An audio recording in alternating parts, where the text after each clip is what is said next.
The well-anticipated update on the new property, guys. I have been busy.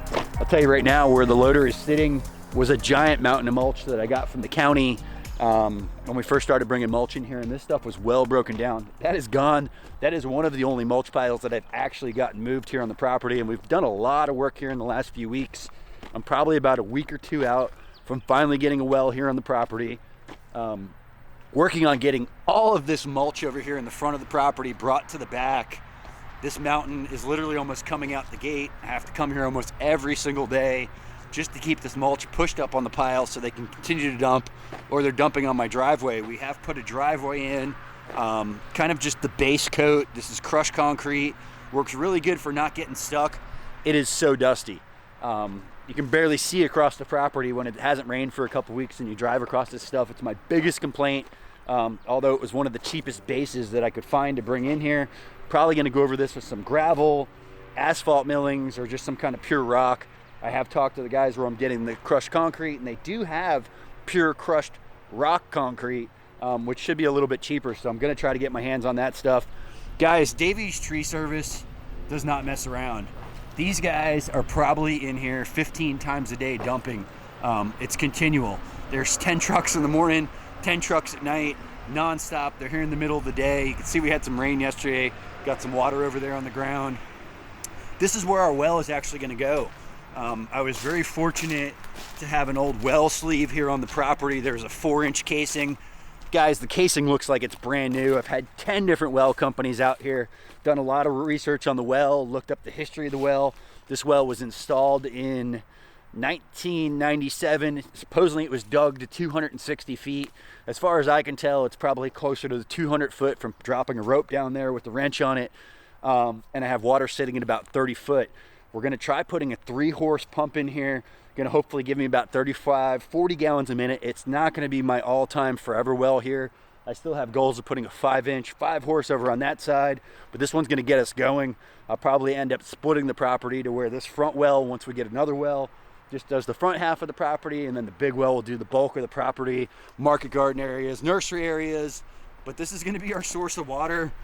It will not just be a pile of concrete blocks here soon. You can see this is that 4-inch casing. Casing is in really great shape. And like I said, it has water. Had about 5 different well companies come out here. I got answers, I should say I got different answers from every single well company. One of the guys told me after researching the 260 foot, they claim it was dug to. Maybe the guy didn't get paid. Maybe this was filled with concrete. Had another old timer come out here and he goes, well, let me put my baler down there. It was really cool. I wish I'd have had the camera.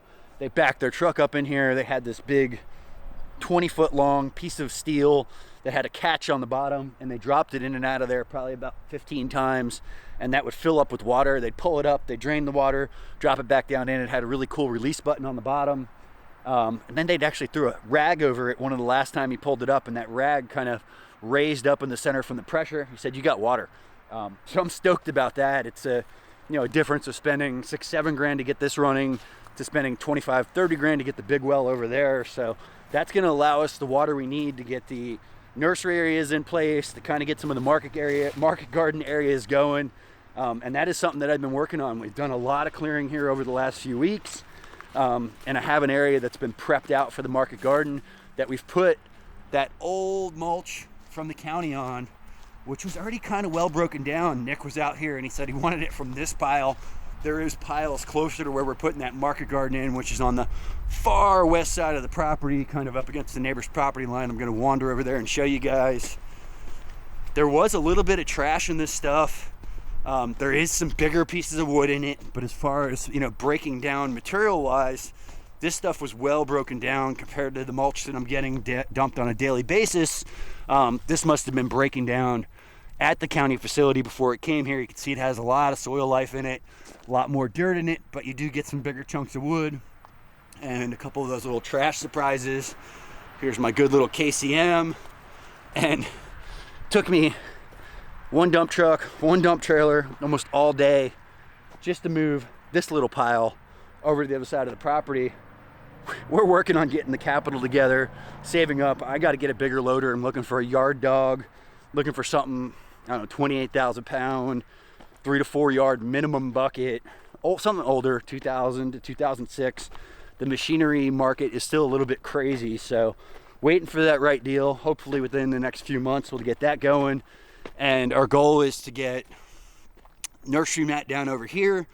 That'll be kind of a production nursery. Plan on putting some of the understory demonstration zones over there in the shade. Kind of gonna work on having a flow here of coming in on this side, going out on this side over here, and we're kind of resubmitting our plan to the county. We're going 100% ag. I've actually I'm submitting my plan by the 1st for my green belt, which has given me all kinds of exemptions. As far as coming to the tortoises, we just had a tortoise problem here again last week. Somebody called the tortoise police on me. They came out. I said, listen, we're ag. I talked to the county. We're not smashing the holes. Guys, when they develop these big pieces of land that are covered in tortoises, they hire a farmer. He comes in, he clear cuts it.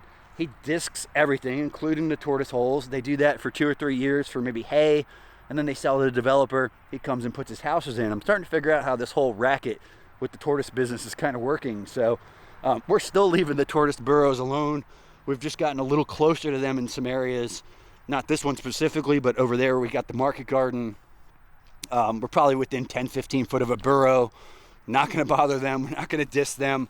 They're still there, but we're just not staying that 25 foot in every case. This is a new to me tool.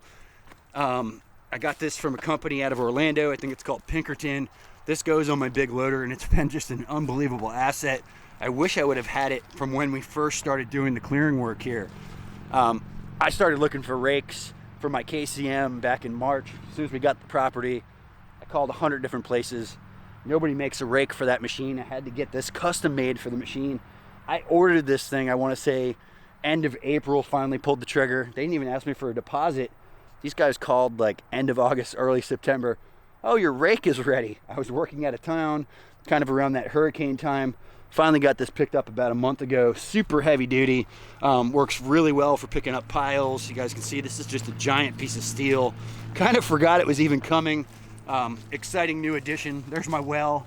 Not quite, but close enough in cost-wise. But a new tool for the machine. That thing probably weighs almost 2,000 pounds. I actually got this rock from Jim Kovaleski's backyard. He wanted me to get it out of there. Not sure where we're even going to put it yet, but we've got some more rock.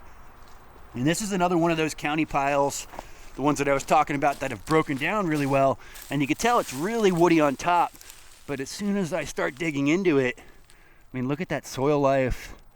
It's alive, it's broken down. So this is some really good stuff, and we've been working on getting that next plot going. I've got a lot of brush right now, kind of letting this stuff dry out, and we're gonna do another burn here. And I've had so many people tell me, why don't you grind all this into mulch? Why don't you get a chipper? Guys, when you have 20 trucks a day showing up with free mulch already ground, it makes no sense to me to spend $6,000 a day to make one of those little piles out of this. We have just a bottomless supply of mulch here. I mean, the trucks, the way they come in, I literally took the sign off the highway during the hurricane, and they're still coming in all day long. But there's that exit gate I was talking about. So we are not going to be grinding mulch for this. I do have a big project coming up, clearing about 10 to 15 acres. We're bringing in a tub grinder. It's impossible to get mulch in that location, but when you're in a location where mulch just shows up, you barely even have to ask. You don't need to call anyone. You just put a sign out. To me, it just makes no sense to spend that kind of money. I mean, I could probably have 2 to 3 days of tub grinding. Maybe that's going to give me 100, 150 yards of mulch. It's not worth the 10, 15, 20 grand, whatever it may cost to get these guys out here. So I did just get some more of that base in. This is that crushed concrete. Stuff is fairly reasonable. I get this for under $10 a yard. It just has a lot of smaller material in it too, which tends to be a little bit dusty when it dries out. So it makes a really good base, get the ground level, give us that bottom layer, and then we'll just cover this in some gravel, hopefully cut down on the dust. But place is a hot mess right now, but I've had so many people asking, so many comments about what's going on at the new property. I owe you guys an update. That is all county mulch too. So literally everything out in that front giant pile is all tree companies, and all these piles that are kind of spread out throughout the property were the ones from the county when they first started coming in. big goal that I've been working on over the last couple of weeks here, getting stumps out of the ground, prepping market garden areas, but really trying to get these guys out of the front and into the back. If I don't buy a big loader, I'm gonna rent a big loader for a couple days. I have a friend that has a couple of dump trucks. I'll hire them for a day, and our goal is to move all of that mulch that was out there at the front road and bring it all the way to this back field. This is our northwest field, and we're gonna do giant windrows. This last time I had to buy compost for the market garden, it went up another 75 bucks. It's costing me anywhere between $650 and $750 for 18 yards of compost delivered. With developing a lot of more of these market garden areas, we're talking about a lot of compost we're gonna need, a lot of soil. We need to be building a lot of soil. Why not make this soil on site? We know what this compost or this mulch turns into from the county. We know what the mulch turns into at tree services. It just takes a little bit of time to do so. The goal is within a couple of years, we'll have these big giant windrows out here that we turn on a regular basis, and we won't have to buy any compost. You know, this stuff is going to literally turn into black gold over time. There's another little county pile, and these are all much bigger. I feel like when they first came in, they had a couple more feet to them. As they're breaking down, they're settling, these piles are getting smaller, but we're going to get these all managed in big windrows. We're going to put a bunch of signs up. We're going to allow the tree guys to go out this other gate, kind of make this like a one-way, and bring them into this area, start dumping right where we need it, so I don't get stuck in this situation again where I have 10,000 yards of mulch to move. It's going to be a no small undertaking. It's going to cost money. It's going to cost time. I can't turn this stuff away. I was never going to stop it from coming. We just need to get it to where we want it so we don't have to work so hard. And I get done with the camera, I'm jumping on the loader. I'll push whatever loads that are out there, and it's almost like a daily occurrence. So I'm kind of walking out into the west field, and this is where we've just recently done a bunch of scraping, a bunch of clearing, tried to, retain all these big cedars, tried to keep any of the bigger oaks. We did take about 10 smaller oaks out of this area. A lot more cherry laurel came out. And guys, now that I'm ag exempt out here, not only do I technically not have to worry about the tortoises, but we're still being very cautious. I can take any tree I want. I can do anything I want out here for agriculture purposes. So I could clear cut this whole thing. We've consciously tried to clear this property as much as we can. I'm not trying to take out these giant tree clusters. I really love that corner over there. I really like the cluster in the back, that cluster in the front staying. Everything out by 41 is going to stay. This back area is going to be all windrows. And this area over here is going to be another market garden plot. I think this one's going to be about 165 foot from east to west and at least 50 foot rows. Nick said he has to have that 50 foot, so we're working on that for Nick. These are a lot of the scrapings. So when we prep an area, we drag with the grapple, we get the grass up, we get the vines out, the weeds out, etc. This stuff will end up breaking down to dirt. We can use this for low areas. So this is like our semi-clean scrapings. These are a little bit of a dirtier scrapings. So kind of material that we have to deal with over time. But here is the first garden area for next year's market garden. This is kind of exciting. We're gonna have at least 3 plots here. Got this one against the far fence. Gonna have that one I just showed you behind me. And the other area that we potentially hope to grow in is where that big mulch pile is, if I can get it moved in time. So here's the area that we scraped. Here's the area that we've prepped.